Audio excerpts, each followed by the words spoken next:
हरे कृष्णा, राधे राधे। हम सभी साधक श्री चैतन्य चरितावली श्रवण कर रहे हैं। प्रसंग है निंदक के प्रति भी सम्मान के भाव। जिसके हाथ में क्षमारूपी शस्त्र है, उसका दुर्जन लोग क्या बिगाड़ सकते हैं। जहाँ तिनके ही न हो, वहाँ यदि अग्नि गिर भी पड़े तो थोड़ी देर में आप से आप ही शांत हो जाएगी। महात्मा दादू दयाल जी ने निंदा करने वालों को अपना पीर गुरु बताकर उसकी खूब स्तुति की है। जिन पाठशालाओं में परीक्षक होते हैं और वे सदा परीक्षा ही लेते रहते हैं, उसी प्रकार इन निंदकों को भी समझना चाहिए। परीक्षक उन्हीं छात्रों की परीक्षा करते हैं जो विद्वान बनने की इच्छा से पाठशाला में पढ़ने के निमित्त प्रवेश करते हैं। जो बालक पढ़ता ही नहीं, जो जानवरों की तरह पैदा होते ही खाने पीने की चिंता में लग जाता है, उसकी परीक्षक परीक्षा ही क्या करेगा। वह तो निरक्षरता की परीक्षा में पहले ही उत्तीर्ण हो चुका है। इसी प्रकार निंदक लोग उन्हीं की निंदा करते हैं जो इहलौकिक और पारलौकिक उन्नति करना चाहते हैं, जो श्रेष्ठ बनने की इच्छा से उन्नति की पाठशाला में प्रवेश करते हैं, जिसके जीवन में कोई विशेषता ही नहीं, जो आहार, निद्रा, भय और मैथुन आदि धर्मों में अन्य प्राणियों के समान व्यवहार करता है, उसकी निंदा स्तुति दोनों समान है। यह लौकिक उन्नति में निंदा चाहे कुछ विघ्न भी करे, किंतु पारलौकिक उन्नति में तो निंदा सहायता ही करती है। निंदा के दो भेद हैं, एक तो अपवाद और दूसरा प्रवाद। बुरे काम करने पर जो निंदा होती है उसे अपवाद कहते हैं। उससे बचने की सभी को जी जान से कोशिश करनी चाहिए, किंतु कोई निंदित कर्म किया तो है नहीं और वैसे ही लोग डाह से, द्वेष से या भ्रम से निंदा करने लगे हैं, उसे प्रवाद कहते हैं। उन्नति के पथ की ओर अग्रसर होने वाले व्यक्ति को प्रवाद की परवाह न करनी चाहिए। प्रवाद ही उन्नति के कंटकाकीर्ण शिखर पर चढ़ाने के लिए सहारे की लाठी का काम देता है।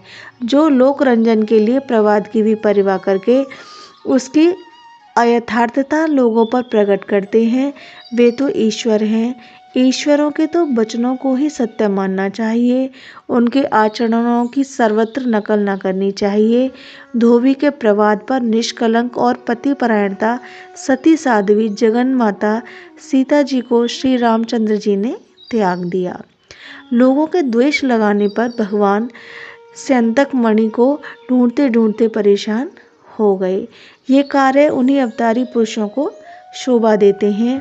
हम साधारण कोटि के जीव यदि इस प्रकार के प्रवादों की परवाह करें, तब तो हम लोगों को पैर रखने की जगह भी ना मिलेगी, क्योंकि जगत में प्रवाद प्रिय है।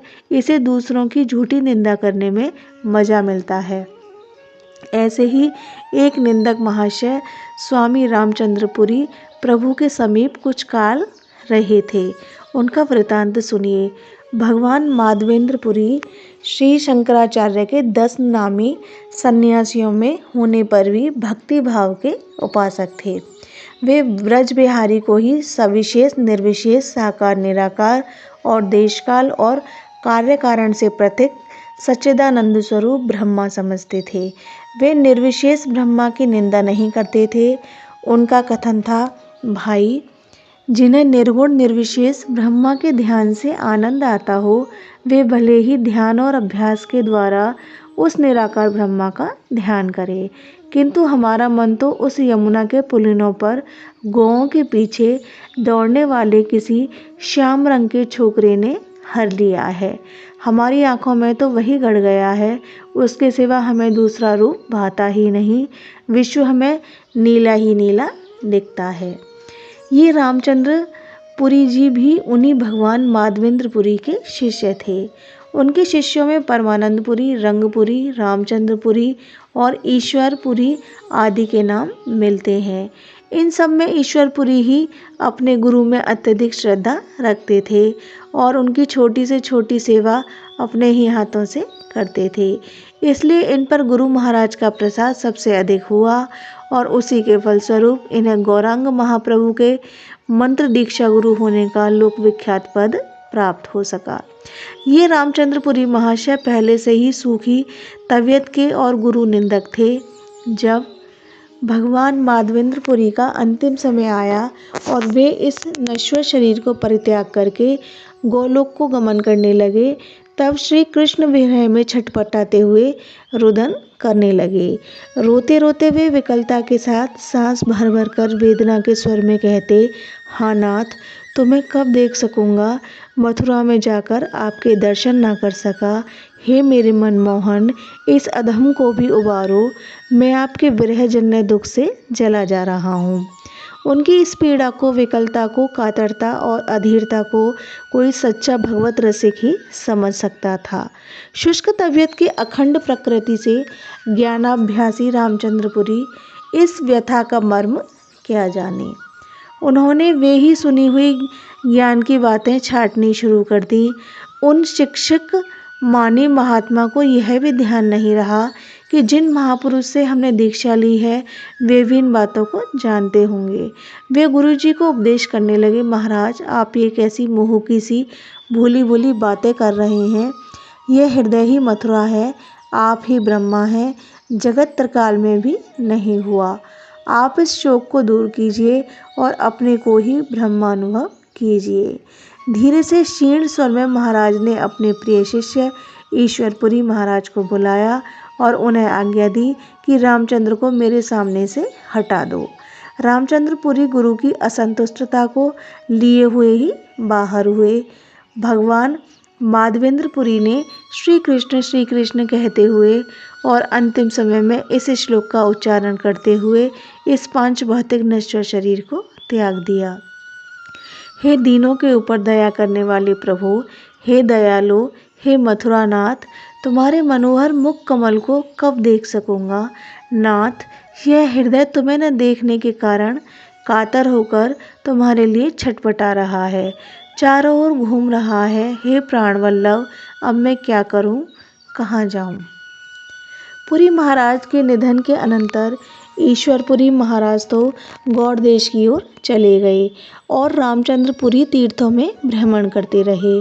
भ्रमण करते करते ये प्रभु की कीर्ति और प्रशंसा सुनकर पुरी में आए। आकर उन्होंने अपने ज्येष्ठ गुरु भ्राता परमानंद जी पुरी के चरणों में प्रणाम किया और फिर प्रभु से मिलने के लिए गए। प्रभु इनका परिचय पाकर उठकर खड़े हो गए और इनके चरणों में गुरु भाव से श्रद्धा के साथ प्रणाम किया। और भी प्रभु के साथ ही बहुत से विरक्त भक्त वहां आ गए। सभी ने गुरु भाव से पुरी को प्रणाम किया और बहुत देर तक भगवत संबंधी बातें होती रहीं। प्रभु के पास आए हुए अतिथियों का भार इन्हीं सब विरक्त वैष्णवों पर था। वे लोग भिक्षा करके लाते थे और उसी से आगत अतिथियों का स्वागत सत्कार करते रहे।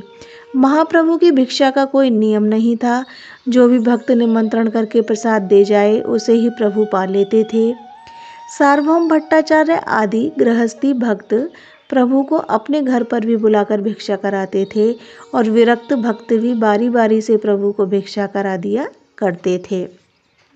सामान्यतः प्रभु की भिक्षा में 4 आने का खर्च था। 4 आने के प्रसाद में प्रभु की भिक्षा का काम चल जाता और सब तो इधर उधर से भिक्षा कर लाते थे। केवल श्री ईश्वरपुरी के शिष्य काशीश्वर और सेवक गोविंद, ये 2 प्रभु के ही समय भिक्षा पाते थे। इन 4 आनों के प्रसाद में तीनों का ही काम चल जाता था। इसके अतिरिक्त प्रेम के कारण कोई और भी अधिक मिष्ठान आदि पदार्थ ले आवे तो प्रभु उसकी भी अवहेलना नहीं करते थे। प्रसाद में उनकी भेद बुद्धि नहीं थी। भक्त प्रेम पूर्वक प्रभु का आग्रह कर करके खूब खिलाते थे और प्रभु भी उनके आग्रह को मानकर इच्छा न होने पर भी थोड़ा बहुत खा लेते थे। उस दिन नवागत रामचंद्रपुरी का निमंत्रण जगदानंद जी ने किया। मंदिर से प्रसाद लाकर उन्होंने प्रेम पूर्वक उन्हें भिक्षा कराई। वे तो प्रेमी थे, प्रभु को जिस प्रकार प्रेम पूर्वक आनंद के साथ भिक्षा कराते थे उसी प्रकार आग्रह कर करके उन्हें भी खूब खिलाया। वे महाशय आग्रह करने से खा तो बहुत गए, किंतु जाते ही उन्होंने जगदानंद पंडित की निंदा करनी आरंभ कर दी। कहने लगे, सचमुच हमने जो सुना था कि श्री कृष्ण चैतन्य के सभी भक्त पेटू हैं, यह बात ठीक ही निकली। भला साधु होकर जो इतना अन्न खाएगा वह भजन पूजन कैसे कर सकेगा। इस प्रकार की बहुत सी बातें वे लोगों से कहते, स्वयं त्याग के अभिमान के कारण भिक्षा करके खाते, जहाँ तहाँ एकांत स्थानों और पेड़ों के नीचे पड़े रहते और महाप्रभु के आचरण की लोगों में खूब निंदा करते। वे अपने स्वभाव से विवश थे। प्रभु का इतना भारी प्रभाव उन्हें अखरता था। उनमें ही क्या विशेषता है कि लोग उन्हीं की पूजा करते हैं। वे सन्यासी होकर भी गृहस्थियों के घर में रहते हैं। हम विरक्तों की भांति एकांत स्थानों में निवास करते हैं। वे रोज बढ़िया बढ़िया पदार्थ सन्यासी धर्म के विरुद्ध अनेकों बार खाते हैं। हम यति धर्म का पालन करते हुए रूखी सूखी भिक्षा पर ही निर्वाह करते हैं। वे सदा लोगों से घिरे रहते हैं। हम लोगों से एकदम पृथक रहते हैं। फिर भी मूर्ख लोग हमारा सत्कार न करके उन्हीं का सबसे अधिक सत्कार करते हैं।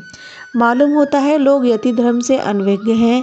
हम उन्हें समझाकर उनके भ्रम को दूर कर देंगे। यह सोचकर वे प्रभु के आचरणों की निंदा करने लगे और यति धर्म के व्याज से अपनी प्रशंसा करने लगे।